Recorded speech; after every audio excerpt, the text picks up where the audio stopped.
आमच्या मागील व्हिडिओमध्ये आपण गुंतवलेल्या वेळेवर जास्तीत जास्त परतावा मिळवण्यासाठी आणि विक्रेत्यांना निर्धारित उद्दिष्टे साध्य करण्यासाठी विक्रेत्यांना चालना देण्यासाठी योग्यरित्या कसे व्यवस्थापन करावे यावर आपण पालन करणे आवश्यक असलेल्या पायऱ्या पाहिल्या। तुमच्या उद्दिष्टांच्या आधारे आम्ही सहभाग वाढवण्यासाठी मुख्य उद्दिष्टे अर्थ सांगून स्पष्ट केली। आता आपण विक्रेत्यांचे व्यवस्थापन करण्याच्या पायऱ्यांविषयी शिकलो आहोत। सेलर नेटवर्क पार्टिसिपंटला त्यांची कार्यक्षमता सुधारण्यात मदत करणाऱ्या साधनांसह तुम्ही तुमच्या विक्रेत्यांची किती वेळा भेट घ्यावी हे कसे ठरवायचे आणि जुळवून घ्यायचे हे शिकू। आवश्यक भेटींची संख्या ठरवण्यासाठी कोणताही प्रमाणित नियम नसला तरी खालील उदाहरणे तुम्हाला काय करता येईल हे ठरवण्यात मदत करतील। सेलर नेटवर्क पार्टिसिपंट म्हणून तुम्ही वचनबद्धतेची उद्दिष्टे निश्चित केल्यावर तुम्ही तुमच्या विक्रेत्यांसोबत किती वेळ संवाद साधायचा ते तुम्ही ठरवले पाहिजे।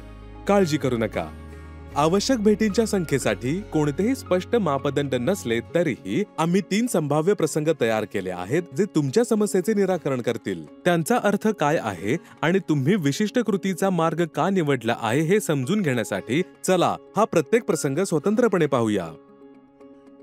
पहिल्या प्रकरणात जर विक्रेत्याची कामगिरी कमी असेल पण विक्रेत्याची क्षमता जास्त असेल तर ते वाढीची सकारात्मक संभावना दर्शवते।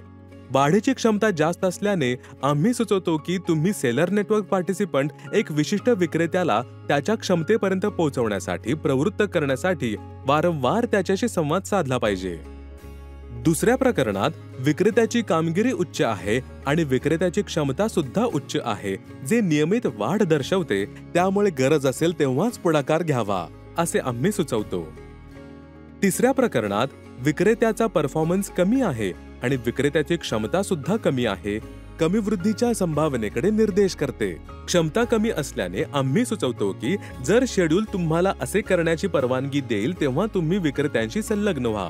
याचबरोबर आम्ही विक्रेत्यांसह सहभाग वारंवारतेसाठी भिन्न निकष समाविष्ट केले आहेत आणि आता आपण ऑनबोर्ड केलेल्या विक्रेत्यांना त्यांच्या सर्वोत्तम कामगिरीसाठी प्रेरणा देण्यासाठी वापरू शकता अशा साधनांकडे वळू।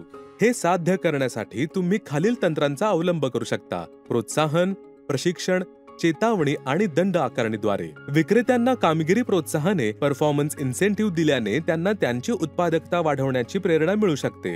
जेव्हा विक्रेते विशिष्ट कामगिरीचे मापदंड पूर्ण करतात जसे की विकासाची व्याप्ती किंवा ऑपरेशनल यश, तुम्ही त्यांच्या कर्तृत्वाला मान देण्यासाठी आणि त्यांना मूल्यवान वाटण्यासाठी विविध प्रोत्साहने तयार करू शकता। यामुळे त्यांना आणखी सुधारणा करण्यास प्रोत्साहन मिळेल।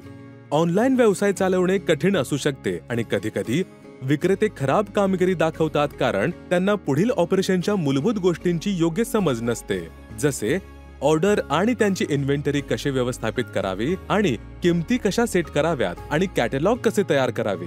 या प्रकरणात त्यांना प्रशिक्षण दिल्यास त्यांची कामगिरी मोठ्या प्रमाणात सुधारू शकते। सेलर नेटवर्क पार्टिसिपंटने त्यांच्या परफॉर्मन्सवर बारकाईने लक्ष ठेवणे आवश्यक आहे आणि ते कुठे मागे आहेत शोधणे आवश्यक आहे।